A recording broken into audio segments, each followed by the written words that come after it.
even we are told that if you have garlic, these were all rumors that we had, that if you take garlic, you will be prevented from COVID, which was also never true, even though garlic is a good source of nutrients, but it is not true that it can prevent anybody from COVID-19. We had a lot of rumors that were countered because we were also constantly giving the people, the actual and accurate information, because every day we go on radio, we counter the rumor we had yesterday. Kalaj domo obe tankandila ngalon ko tonya laje fenna soto mi yalon kay nafal soto balu kono bari umatinna nga fuko laje ate ka tankandiro ke coronavirus la ntela londo man futaje andum nga jiki ko afana mo jamal ma londo soto andum alondo man fo so iba jela ko comme mol ma study mo ma fo ka fo ko atesi coronavirus tankandino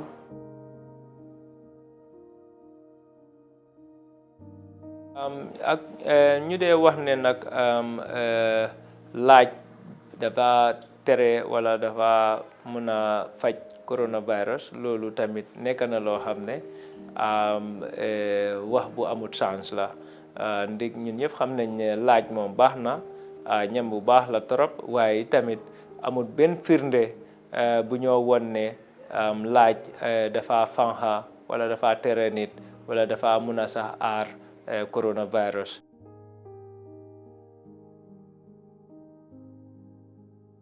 ñamgol laaj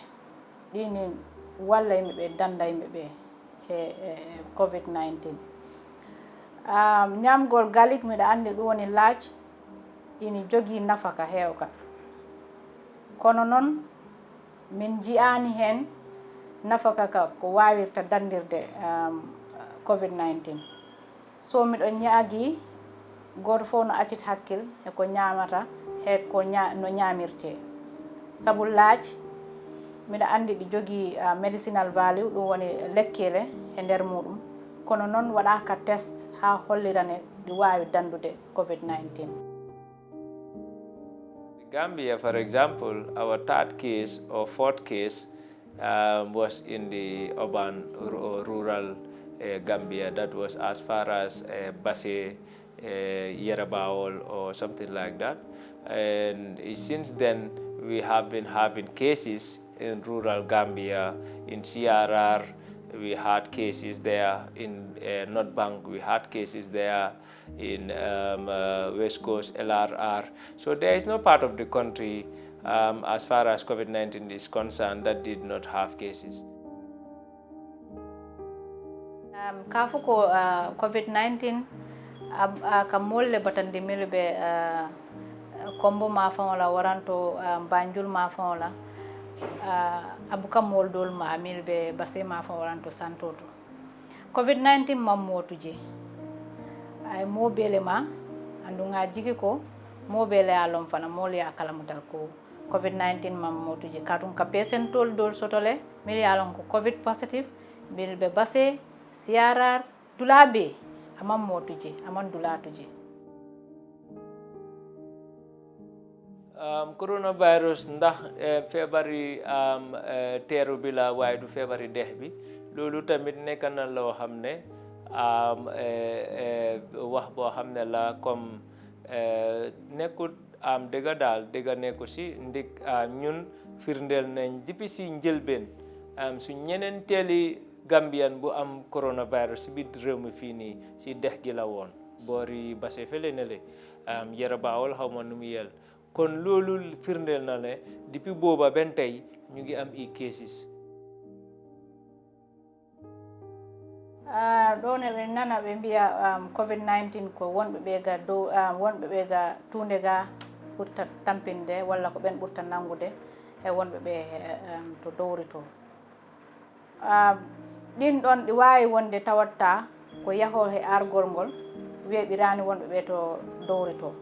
ɗimmel ngel ɓen ɓe testaki no bete testing o fof fayda ko ɓuuri hewde ko ɓuuri hewde doole ko ga tunde ga testeten so min mbawa wiide ko ga ɓuri hewde doole walla ko ga ɓuri hewde ɗum because gane ɓuri yimɓe ɓe hewde yimɓe ɓe ko ga ɓuri hewde ɗum woni ga tunde ga ɓuri hewde yimɓe to dowri to 800 people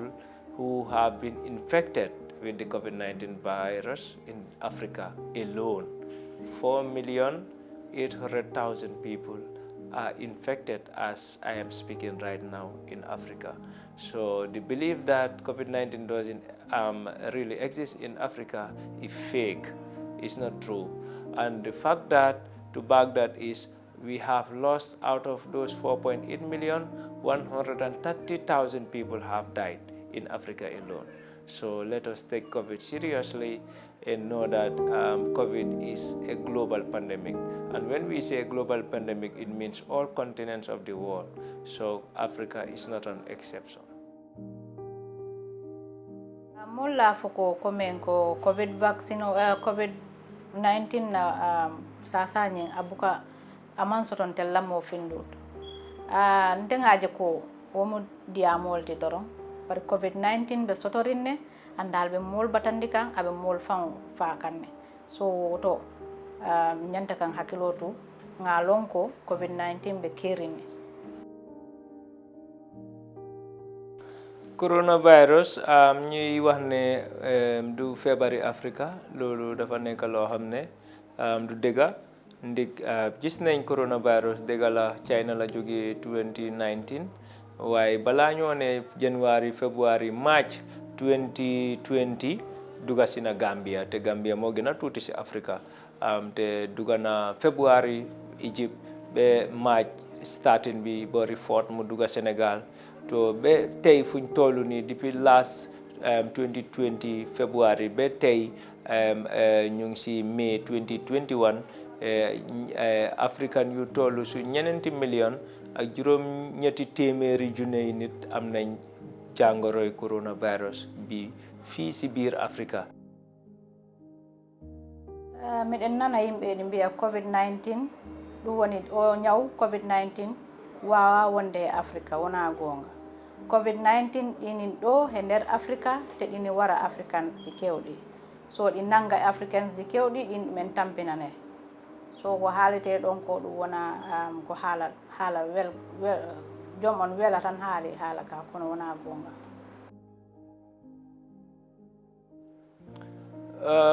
Anybody in the country here, whether you know it or not, you have to believe it. Yeah, must be somebody who you know who have been infected with COVID, because we have more than 5,000 people who have been infected with COVID in the Gambia, and we have 178 people who have died as a result of COVID in the Gambia. COVID-19 be kerinne kafu COVID-19 man soto o mu kan kensanolde COVID-19 be kerinne abe mol mutakanne anda abe mol fa kanne woton sen hakilotu kam fantankandi kanna mol tankandi surtout kebal tel dindingol mel katan ka finti kana sen fantankandi nganna mol fanan tankandi katu anya dunta kebal la mol la bakele. Pour ne COVID-19 amut si biir réew mi ndig yow gisuloo kum rey foog na loolu wax bu ñaaw la ndig COVID-19 coronavirus ñun yëpp réeré wuñ mbir last year 2020 boori June July August September ñaata nit ñoo si ñàkk seen bakkan bari ba nga xam ne muccuwari bi Banjul dafa fees bañ ampul dem luwe container boo xam ne container fridge la ñu teg ko si bunti muccuwari bi te container boobu benn tey soo demee si muccuwari Banjul bi danga ko faa fekka te loolu nekkoon loo xam ne jamono bu tiislu si biir réew mi fii nii ñu bari ñaaka seen waajur ñu bari ñaaka seen am di jaama te loolu nekk loo xam ne ñenn ñi ba abadan duñ ko musa faate. Bigol COVID-19 ala e nder Gambia mi sikki ɗum yimɓe ɓe tawata ɓe paamani fii muɗum walla ko ɓe koolaki sabu minen miɗen gandi COVID-19 minen damal cellal ngal miɗen gandi COVID-19 ɗi woodi te ɗi wara yimɓe te wari yimɓe hewɓe ne hay mbo wona Gambia ɗo hay nder Gambia ɗo yimɓe woni hen wiyaɓe ko COVID-19 wari ɗumen. Temi sikki si yimɓe ɓe wiyama COVID-19 wari ɗumen fenande fotani ɗon wonde wiide kaari ko COVID-19 wari ɗum, ɓayde ala ko keɓata hen ko nafata neɗɗo. So si wiyaman ɗini woodi yimɓe no gom ganda ko gonga ɗi woodi te ɗi wara yimɓe ko gonga. You talk about COVID-19, you know, it affects all ages. It's not only meant for one category of people or target group of people. So COVID-19 affects all ages, including the young. COVID-19 mu kurangol timi yalon ka te mo bele batandi. Amam dindin tije, keba tije, musu tije, ke tije. Ate mo bele batandi anda mo bele asi mo bele mano. Bar niya jibe atela sembobe dikirin keballe kam bara manke ko komen dindingol bu kasoto. E bele kasoto no, mo bele kasoto no. Bara sembobe dikirin keballe. Feebar bi nag coronavirus ne du jàppa xale loolu tamit du dëgga ndig ñun jàngat nañ ne am na xale yoo xam ne ñaari at si suuf xale yoo xam ne benn weer sax ñu am coronavirus jëlee ko si seen yaay wala si lopitaan buñ juddoo yooyu yëpp am na fi soo kon loolu firnde na ne kon coronavirus mun naa jàppa mag mun naa jàppa ndaw. COVID-19 accani hay goto, accani mawɗo, accani suka, accani debbo, accani gorko. So COVID-19 ko ñawmo ganduɗa ko yimɓe ɓe fof nangata. Kañ darani debbo, darani gorko, darani suka, darani mawɗo. Wigol ko o ko suka, COVID-19 nangata ɗum ala. COVID-19 ɗi nanga kono noon ko ɓuuri hewde ko e doole muɗum ko mawɓe ɓe ɓuuri yawade. Ɓayde mawɓe ɓe ko wiite ko soldareji ɓanduɗi ɗi mawni ɗi ngala doole pour wawagol haɓade ñawno bete. The concept that COVID-19 is brought by superpower countries trying to kill, least developed countries like the Gambia and Africa is a total, misinformation. Because when you look at this virus, it happens to everyone out there, and all continents are equally affected, and it even affects those countries more than African countries. The number of people that died in America alone can be more than the number of people that died in the whole of Africa. So if they made it to kill Africans, but now they are dying in hundreds of thousands compared to African countries. Africa have lost only 130,000 people to coronavirus, and America alone have lost more than 250,000 people to the coronavirus. So if you do that math, you know automatically that is a real fake news. Virus kuran mu kuran nete, comme kuran dolbe keri nyame.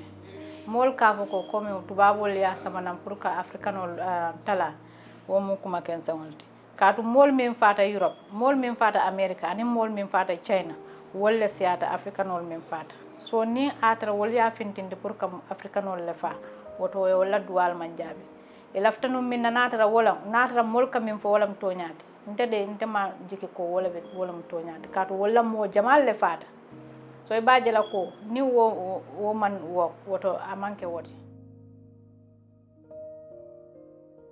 pour ne feebar bi ni coronavirus America, Russia ak China ñoom ñoo nekk ci gannaawam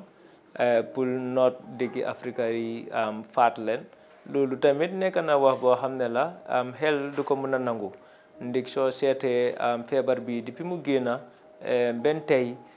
lum rey ci bitim réew saxatuma ci dëkk yu ñu lim nii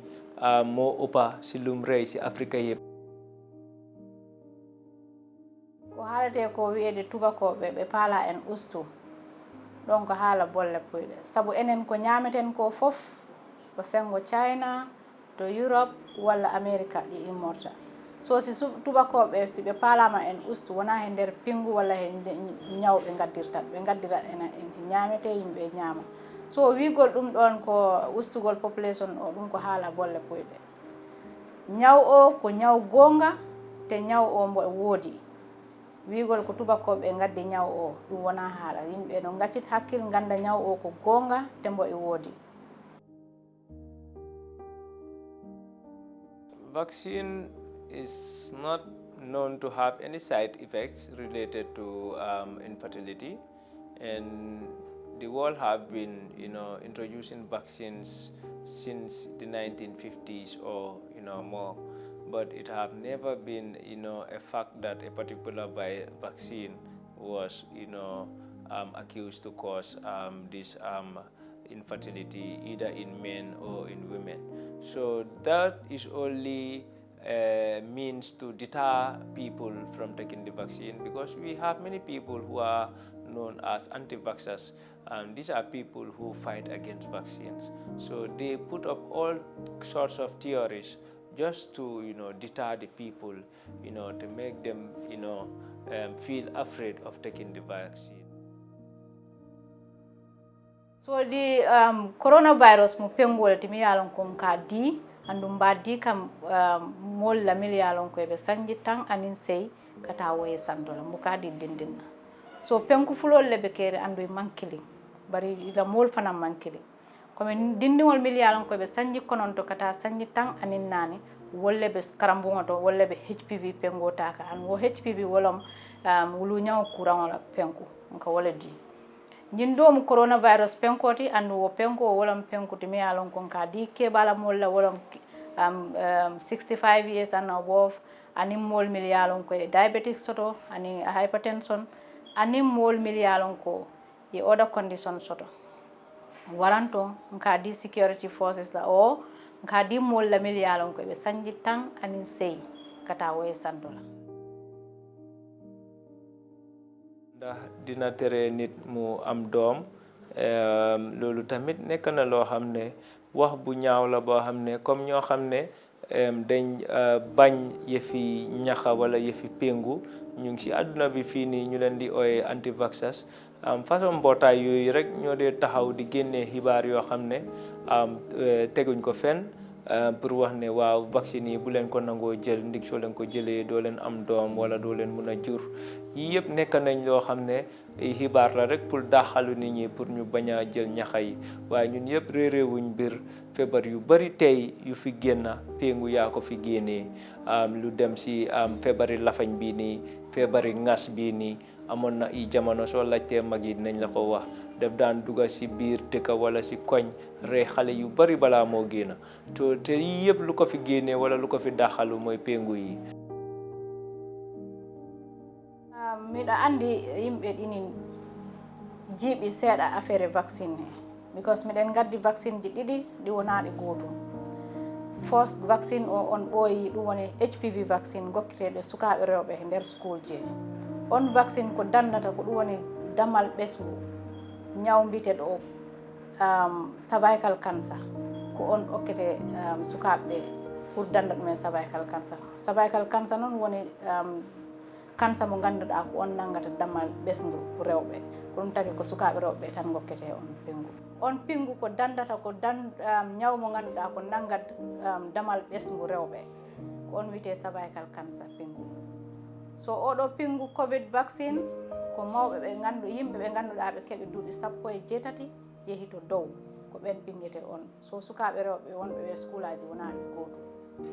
yimɓe ɓe no paamɗin ɗiɗi te pingu o ardane ko hadgol sukaaɓe rewɓe heɓgol ɓesgu no pingu o ardane ɗum sabu minen sukaaɓe amen ɓe pingima te musidɓe amen sukaaɓe amen ɓe pingima. So sa ndaari si taw woni ko hadgol ɗumen ɓeygu nden min kadi sukaaɓe amen ɓe ɓeygu min kadi sukaaɓe woɓɓe ɓeygu te wonaɗe gootum wona goonga. There is no evidence to show that the COVID vaccine is related to any blood clot. Though if more than 100,000 people or 1 million people are vaccinated, even without the vaccine, those people could still have blood clot issues well before the vaccine. So, but there is no evidence that is to show that the COVID-19 vaccine have any, causable relationship with blood clots, though they were accused of it earlier. But after, the people who accused them, they themselves, that is the European Union, went on to do their own investigation about the relationship between the blood clot and the vaccine. And after came out clearly, well before even WHO already told them that the vaccine is safe, it doesn't have any cause for any blood clot. Komi ngafo nyamin coronavirus pengo ata fanan sahatale anda beteatale fana wala mu kamol tankande ngamo jamal le pengu coronavirus pengola min tata ko mo wuli tan saba anin feng nga wolle pengu nyin coronavirus pengola bari nene mammo soto mi yalon ko ka fo nyim penkole asabu asasata waranto ka fo nyim penkole suntala saya si Europe bi ma European Union si njëlbeen bu vaccine bi génnee ne pengu bi dafa tax ñeneen ñi ñu am jafe-jafe seen deret yi du mun a daw normal nu mu war a dawee wala dina dee am i texa waaye yooyu tamit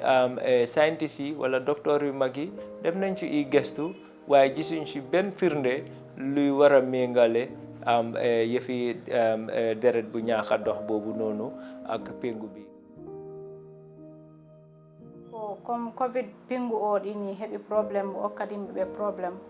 min mi yiyani ɗum saw minen min pingi yimɓe ko yahata yimɓe guluje 50 eko fawi te min jiyani hen hay goto mo ganduɗa ari wi minen ko o pingu wari ɗum walla ko o pingu haɗi ɗum wadde hajuji muɗum ɗi so a yiyat o pingu min pingi Adama Barrow pingima yimɓe hewɓe pingima hay wona sengo gon sengo minen office amen o fof pingima min on jigi jodiɗo ɗo mi heeɓi pinguji am ɗiɗi ɗi fof mi ɓangi ɗi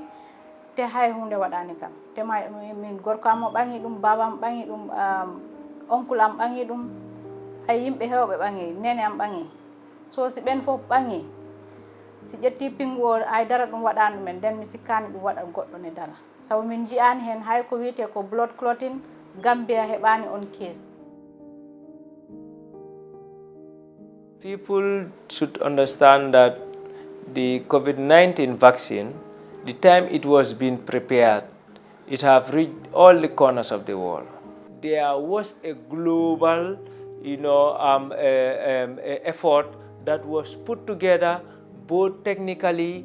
both financially, and both morally, and both academically, to make sure that everybody, whatever you have, if you have finance, you bring it. If you have technique, you bring it. If you have equipment, you bring it. If you have knowledge, you bring it. So this was what created the COVID-19 vaccine is in the fastest record time. Ka fo penko nyin dadata tariyakele to nyalema tariyatale bar min beje mol bebe dula kilenne katum coronavirus e dunia bele ma kodo min nyanta dépasse laje a bebe larine andum londo fana londitiol miliyalon ko nyanta do ko keno la karola wol be nyata ke multi miliyalon ko asotota nyama andum a be do ko nyin soniyata katum kodo lebe landirin amanke ko koy bita kodo nyinin ka bita approval nyinin na dula do to waranto be mol scientist ol kumandila ime bendino o be man soto katum mo be dula keleneje ben tankandiro soto lanya pengu bi nak pour ne warlo ko jël ndik diri waxtu buñ ko defar rafa gata lolu dafa am fuñ ci sukkandiku te ndik société coronavirus pengu bi jamono buñ ko defar dafa fekka wërna aduna yépp daj ko te lolu wara tax kon xel wara nangu ne kon scientist yi wala docteur yu mag yu nekk ci aduna yépp ñëpp ñoo booloo jàppante gis ne amal nañ feebar bi ni vaccine o mo fewna e nder hitande ko fawe gonga minen mbowani hebde vaccine ji ɗi ganduɗa ɗiɗi pewna e nder hitande mo gonga kono noon sa daari COVID-19 vaccine ko ganduɗa ko scientist ji kewɗi ɗum woni jomaɓe gande kewɗe ngari battidiri jomaɓe jawdi hewndi ari wattidiri ɓe fof ɓe gondi hunde wotere ɓe liggi o wattu goto si tawi wonino ko dula goto soluno pingu o ɗon wonanno caɗele sabu tuma ha keɓannoɗa jawdi ndi walla tuma ha keɓannoɗa yimɓe ɓe jomaɓe gande ɓe hawrindingol ɗumen weeɓata kono ngol ɗo yimɓe ɓe fof kawriti woni hunde wotere kulle ɗe fof liggama e dow waktu goto ɗum fof hawriti ko ɗum taki pingu o yaawi wona wonde hen ko pingu o ko jawnaɗo pour yawno rek pour waɗa ɗum wona tan waɗama ala pingu o no fotiri yaride ni fof yaari noon sabu WHO larata pingu mo ganduɗa waɗiraka he lawol okka ɗum permission ko ma mbaɗira no fotiri ni e dow lawol ɗum mbawama okkude certificate o ɓe mbiyama joni ya continue mbaɗa ko poɗɗa wadde ko.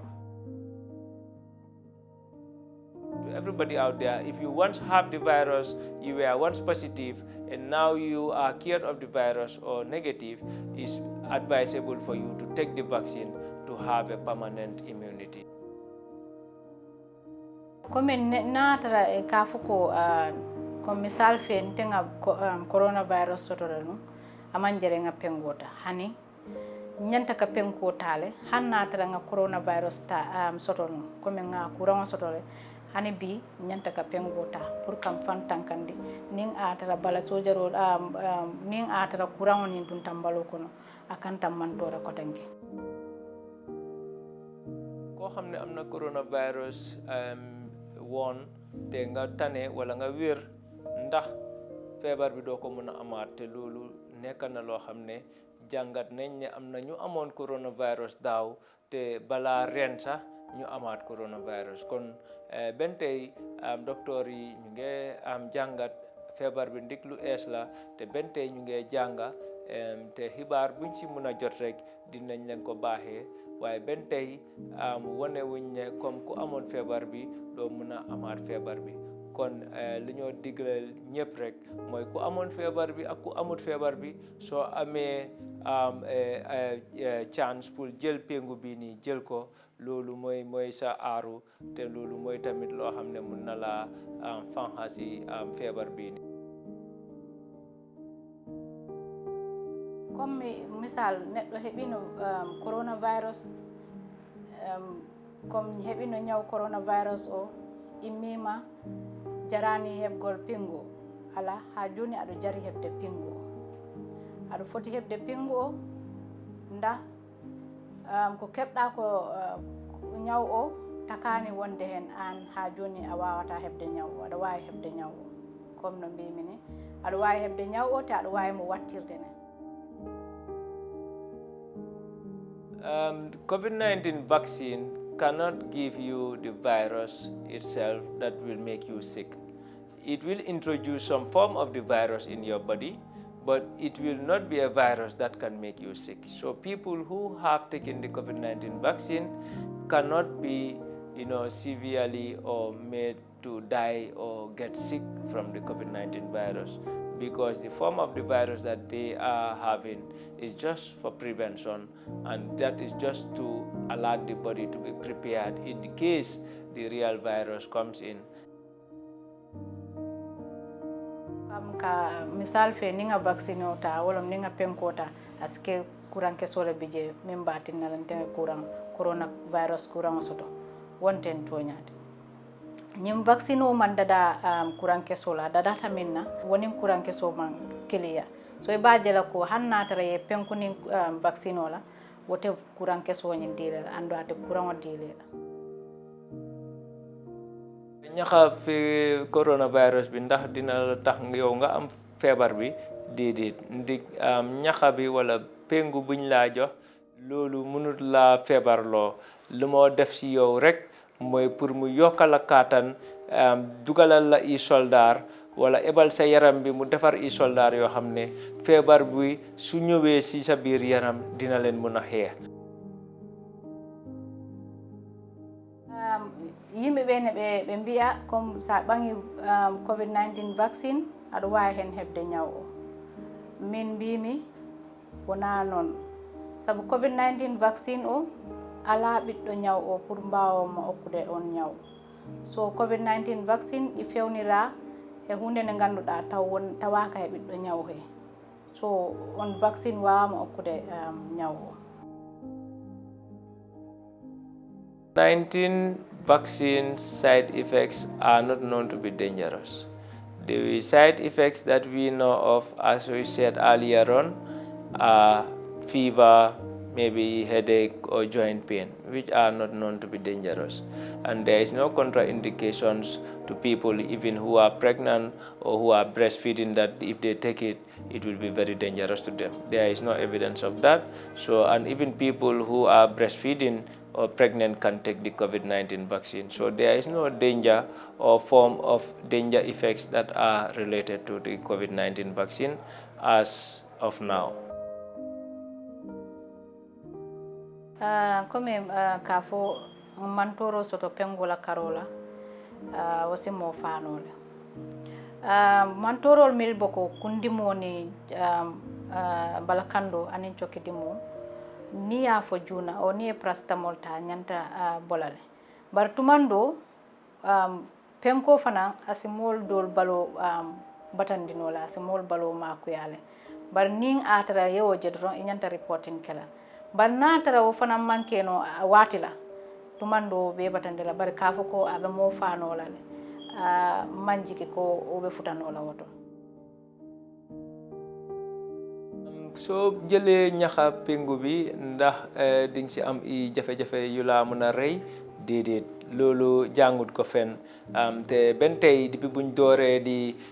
joxe pengu bii ni maaj ci Gambia bi ben tey amul kenn koo xam ne am na jafe-jafe bem ci ñaaka bakkenam te ci biir aduna bi tamit ñu ngi bàyyi xel di follow di seet yeneen dëkk yi nu ñoo doxalee te yooyu tamit dégguñ fa benn xibaar koo xam ne pengu bi moo indil borom jafe-jafe bem ci war a ñàkkee bakken inde mandargaji ɗi jimi ɗi pour sa ƴefti pingu o mandargaji ɗi mbimi ɗo ɗi ko hoore musande e cokki musoji e nguli ɓandu ko ɗi gandumi he pingu e ɗi waɗi nak tawat woɓɓe no ko jiita he ɓalli mumen ko tawat wona fi vaccine o saabu neɗɗo ɗi wawi ɓangde hayso ko ñamete woɓɓe ñamete goto tawat an ɗum tampinama walla ɗum wasama tampinde kono tampinat goɗɗo so ko noon vaccine ne wayi aɗa wawi ɗum ɓangde ɓaŋoya goɗɗum walla tawata koye goɗɗum jiiɗa hoorema tawa wona vaccine o kono tawata yimɓe coɓi vaccine o ɗum foof ɗo wawi wonde kono noon vaccine o he ko kalmi ko yimɓe guluje 33 heko fawi ɓaŋi ɗum te mi yiyani hen walla mi nanani hen report mo ganduɗa taw ko neɗɗo mo ganduɗa ko ɗum ko vaccine o waɗi ɗum 60% of Gambians believe that prayer do more to protect them from COVID-19 than the vaccine itself. Actually, we all know that no matter how prayer is answered, but you also have to put in the effort, put in the work. So if you believe that prayer do more to protect you from COVID-19, but it will do best when you also have your COVID-19 vaccine, add that with your prayer, I think you will have a more better protection, even up to 100% of protection, than just believing in prayer and not taking in the vaccine.